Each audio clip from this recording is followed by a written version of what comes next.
So how do you even begin to understand a society of over 1 billion people? Do you start with its ancient sacred texts, or do you walk through its villages and its city streets? Well, today we're going to explore the incredible story of how modern India came to be, and this is the really interesting part, how the very way we see it was completely transformed. Okay, so here's our game plan. We're going to trace this whole evolution in 5 key stages.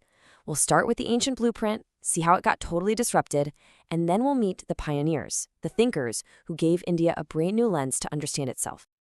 You know, every complex structure has a blueprint, right?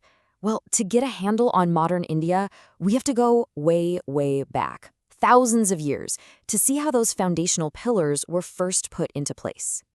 It really all kicks off with the amazingly advanced Indus Valley civilization. But the real game changer? That was the Vedic period. It didn't just introduce new philosophies, it was like it embedded a social and cultural DNA through its sacred texts, a DNA that would influence India for millennia. But see, that ancient blueprint, it wasn't set in stone, not at all. India has always been a society in motion, constantly absorbing shocks and inspiration from both the inside and the outside. So this change came from 2 directions. First, you have change from within, what we call endogenous change, as new ideas like Buddhism and Jainism started challenging the old ways. But then, you also had change coming from the outside, or exogenous change, as different cultures arrived and started to blend with the ones already there.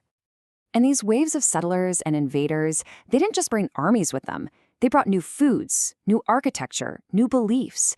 You can think of it like this. Every new group added another tile to this great Indian mosaic, creating a culture that was incredibly rich, complex, and sometimes even contradictory. So for centuries, this mosaic was shaped by this slow process of blending. But then came a force that didn't just want to add a new tile, it threatened to shatter the entire pattern. The arrival of the British wasn't just another change, it was a fundamental rupture. The Battle of Plassey, right in the mid-18th century, that wasn't just a military victory. No, it was the turning point. From that moment on, the British didn't just rule India. They started to systematically re-engineer its entire economy and society, all to fuel their own industrial revolution back home. And this is absolutely crucial to understand. This wasn't just about collecting taxes. By introducing entirely new systems of land ownership, they fundamentally rewired the relationship between people and the land. They turned a traditional agrarian society into just another cog in a giant global colonial machine. But, you can't just redefine a civilization without some pushback. And in response to this whole colonial narrative, a new generation of Indian intellectuals rose up. Their mission? To reclaim the story of India and to finally see it through their own eyes. The colonial view, which was pushed by British officials and ethnographers, it essentially put Indian society under a glass dome. They looked at it as this fascinating ancient relic, but one that was fundamentally static, frozen in time, and totally incapable of changing on its own. And that forced a new generation of Indian scholars to ask a pretty revolutionary question. Is the real India found in ancient books, or is it in the bustling, messy life of its villages and cities? Was that textbook view really the full story? The first major challenge came from a man named G.S. Ghurye. Now, he didn't say, hey, let's just ignore the texts. He said, let's reclaim them. He argued for studying them on India's own terms, for stripping away all those layers of colonial bias that had clouded what they actually meant. And this wasn't just some stuffy academic squabble. It had massive real-world consequences. Take Ghurye's famous debate with the British anthropologist Verrier Elwin over India's tribal communities. Should they be integrated into mainstream Hindu society, which is what Ghurye argued, or should they be protected and isolated to preserve their unique culture, like Elwin believed? I mean, this was a battle for the very soul of modern India. So Ghurye opened the door, and his student, M.N. Srinivas, basically kicked it wide open. He took direct aim at that central colonial myth, the idea of a static, unchanging India. And he set out to prove it was dead wrong. And his proof? It was this groundbreaking concept he called Sanskritization.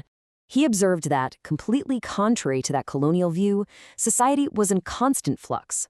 Lower caste groups were actively adopting the customs and rituals of higher castes, all in a dynamic effort to climb the social ladder.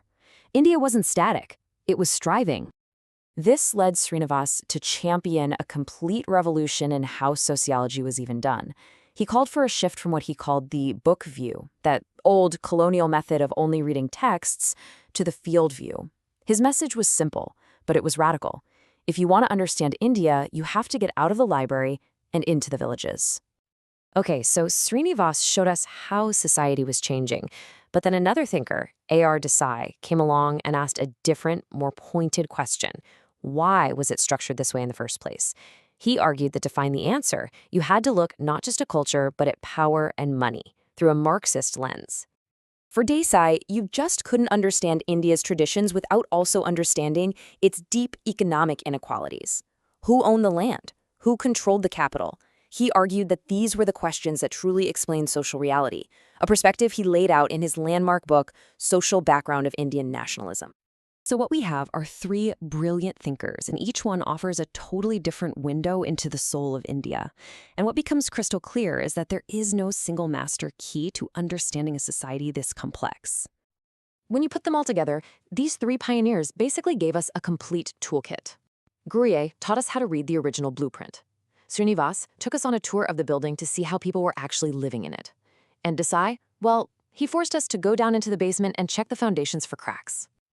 And so the story continues, that Indian mosaic is still in motion, its patterns constantly shifting. The journey from the book view to the field view is far from over, which leaves us with one final and I think crucial question. As India continues to forge its future, what new lenses, what new perspectives will we need to truly understand the nation of tomorrow?